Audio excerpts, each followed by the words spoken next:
देखिए ये अंसल प्लाजा का है और आयुष मंत्रालय की तरफ से यहाँ पर आप देख सकते हैं कि योगा का पूरा आज ये व्यवस्था की गई है। लोग बाग आ रहे हैं 6:45 बजे करीब यहाँ पर योगा अंतर्राष्ट्रीय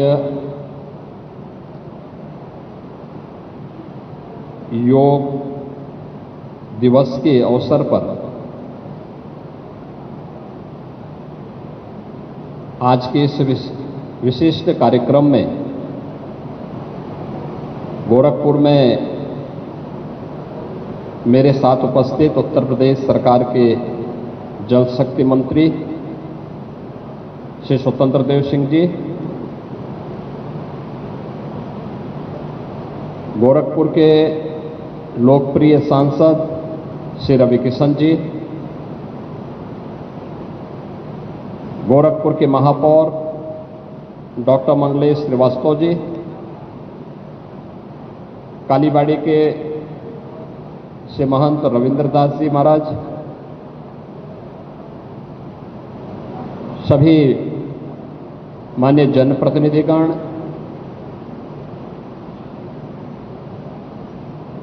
योग प्रशिक्षुगण और 11वें अंतर्राष्ट्रीय योग दिवस का साक्षी बन रहे सभी उपस्थित बहन और भाइयों, प्रदेश के अलग अलग स्थानों पर आयोजित हो रहे इस कार्यक्रम में, जिसमें लखनऊ में प्रदेश की माननीय राज्यपाल महोदय, अलग अलग जनपदों में प्रदेश सरकार के मंत्रीगण, वरिष्ठ जनप्रतिनिधिगण, ये सभी इस कार्यक्रम का हिस्सा बन रहे हैं। और आंध्र प्रदेश के विशाखापट्टनम में आदरणीय प्रधानमंत्री जी स्वयं इस कार्यक्रम के माध्यम से पूरी दुनिया को भारत के योग के महत्व के बारे में अवगत करा रहे हैं। मैं सबसे पहले 11वें अंतर्राष्ट्रीय योग दिवस के अवसर पर आप सभी को हृदय से बधाई देता हूं और इस आयोजन में आप सभी का स्वागत करता हूं, अभिनंदन करता हूं। योग भारत की ऋषि परंपरा का एक ऐसा हम सब के लिए मंत्र है जो स्वस्थ काया के साथ साथ हमको एक स्वस्थ मस्तिष्क भी उपलब्ध करवाता है।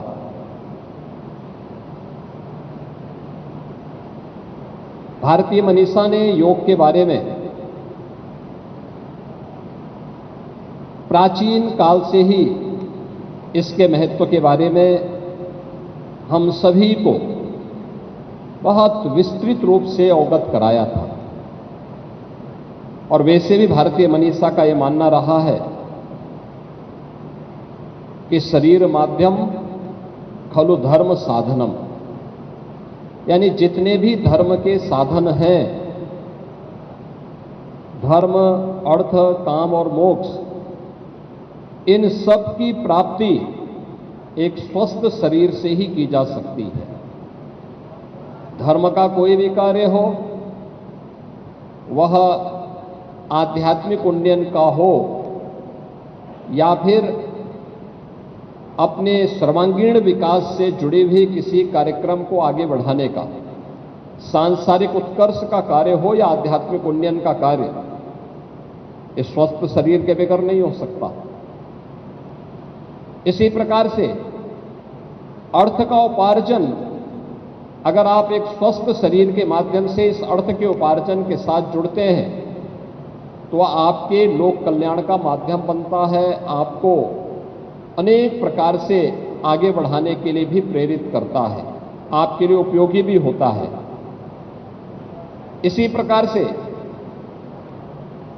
कामनाओं की पूर्ति भी आपकी तभी होती है जब आप स्वस्थ शरीर में हैं, एक स्वस्थ शरीर आपके पास है। और मुक्ति के मार्ग के लिए, यानी व्यक्ति को एक स्वस्थ शरीर से ही आध्यात्मिक उन्नयन के उच्च सोपानों को प्राप्त कर सकता है। जिसके माध्यम से हमारी ऋषि परंपरा ने हम सबके सामने एक विस्तृत भंडार प्रस्तुत किया है। इस शरीर माध्यम खलु धर्म साधनम का जो भाव है, इसकी पूर्ति अगर हमें कहीं से प्राप्त होती है तो वह योग के माध्यम से हमें प्राप्त होती है। योग भारत की ऋषि परंपरा का वह प्रसाद जिसे लोक कल्याण का माध्यम बना करके आत्म कल्याण के माध्यम से, लोक कल्याण का माध्यम बना करके विश्व कल्याण का मार्ग जिसके माध्यम से भारत ने प्रशस्त किया था। और यह एक लंबी परंपरा, इसके अलग अलग आयाम हम सबको देखने को मिलते हैं। और जब भी भारत की दुनिया में तुलना होती है तो वह केवल आर्थिक उन्नयन के लिए नहीं, आर्थिक उन्नयन उसका एक पक्ष है, लेकिन साथ साथ चेतना, जिन स्थितियों से अवगत कराने का कार्य किया था, उन स्थितियों, उन चेतना के आयामों के माध्यम से व्यक्तित्व के विकास के साथ साथ ब्रह्मांड के उन रहस्यों के उद्घाटन करने में जो आज भी विश्व मानवता के लिए दुर्लभ जैसा है, लेकिन भारत के धर्म ग्रंथों में वो सब कुछ पहले से समाहित करके एक विरासत के रूप में हम सबको हमारी ऋषि परंपरा ने उन्हें वेदों के माध्यम से, उपनिषदों के माध्यम से, पुराणों के माध्यम से, तमाम स्मृतियों के माध्यम से, शास्त्रों के माध्यम से हम सबके सामने प्रस्तुत किया है। योग की उसी परंपरा को आगे बढ़ाने का आधुनिक युग में श्रेय जाता है देश के यशस्वी प्रधानमंत्री श्री नरेंद्र मोदी जी को। याद करिए, योग की सुविधा को दुनिया के अंदर अलग अलग व्यक्ति अपने नाम से पेटेंट कराता था। कोई योगासन को पेटेंट कराता था, कोई योग के किसी अन्य कार्यक्रम को पेटेंट करवाने का काम करता था। परिणाम क्या होता था कि व्यक्ति इन सब से हम लोगों की विरासत, भारतीय मनीषा की विरासत, भारतीय ऋषि परंपरा का, मनीषा की विरासत, भारतीय ऋषि परंपरा का जो एक ज्ञान है, इससे दुनिया लाभान्वित भी होती थी, लेकिन अपने नाम से उन कार्यक्रमों को, उन यौगिक क्रियाओं को अपने नाम से पेटेंट कराने का काम करती थी, अपने नाम से ग्रंथों की रचना करती थी। और अंततः परिणाम क्या होता था कि भारत अपनी विरासत से वंचित हो जाता था। लेकिन हर भारतवासी इस बात के लिए आभारी है प्रधानमंत्री मोदी जी का कि उन्होंने, उनके प्रयास से यूएनओ ने 2014 में प्रधानमंत्री बनने के बाद योग की इस विरासत को मान्यता दे करके, वैश्विक स्तर पर मान्यता दे करके 21 जून की तिथि को अंतर्राष्ट्रीय योग दिवस के रूप में मनाने का निर्णय लिया।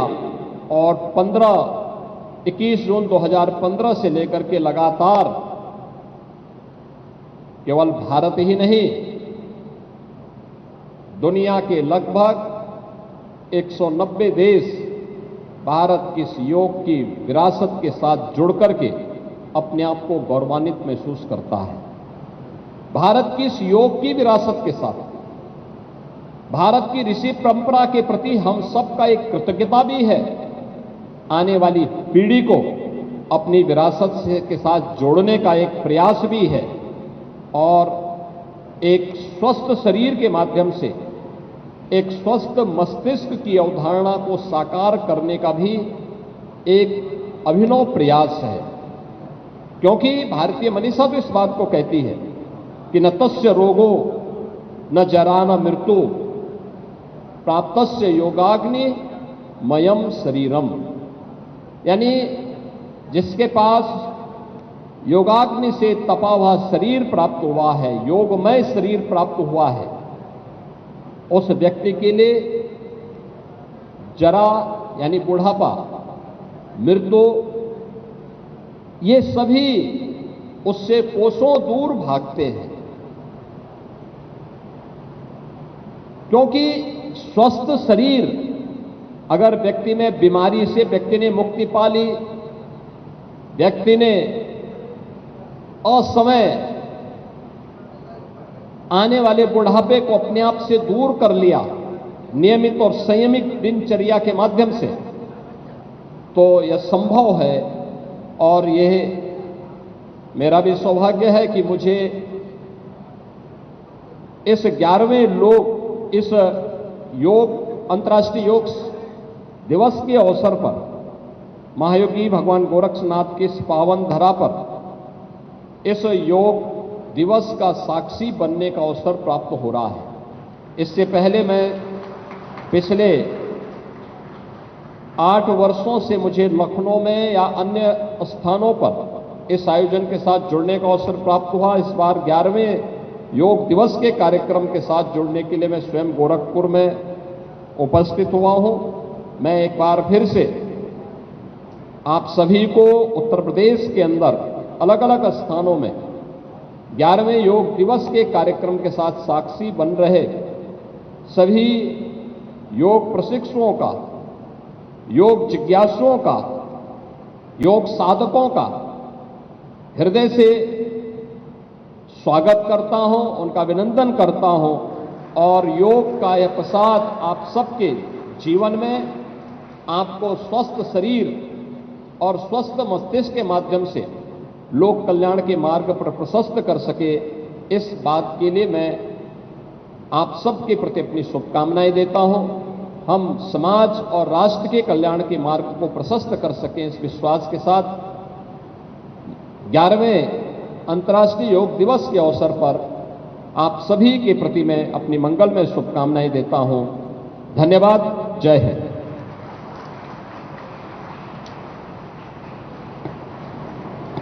अब इसके पश्चात सभी महानुभावों से अनुरोध है, हम सामने बैठ करके वहाँ पर माननीय प्रधानमंत्री जी का लाइव देखेंगे और उसके पश्चात 7 बजे से हम योगाभ्यास एक साथ मिल करके करेंगे।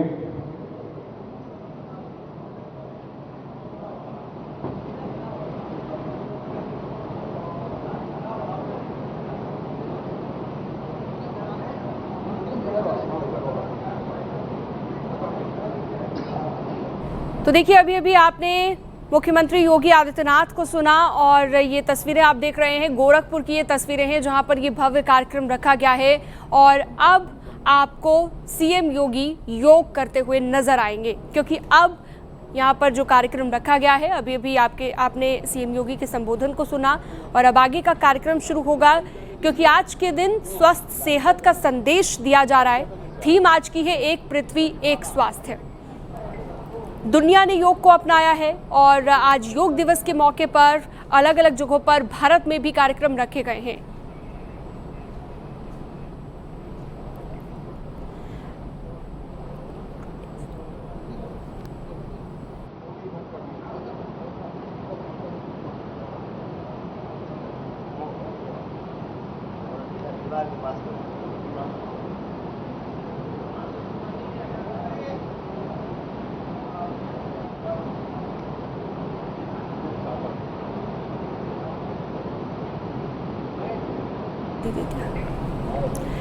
तो हमारे साथ इस वक्त स्टूडियो में नेहा सिद्दगी योग टीचर मौजूद हैं, साथ ही yoga instructor, yoga teacher Megha Jaggi भी हमारे साथ मौजूद हैं। तो आप दोनों आज स्टूडियो में ही मौजूद हैं, यानी कि यहीं से आज हम लोगों को ये दिखाने वाले हैं कि कैसे योगा से ही होगा, ये सबसे बड़ी थीम है।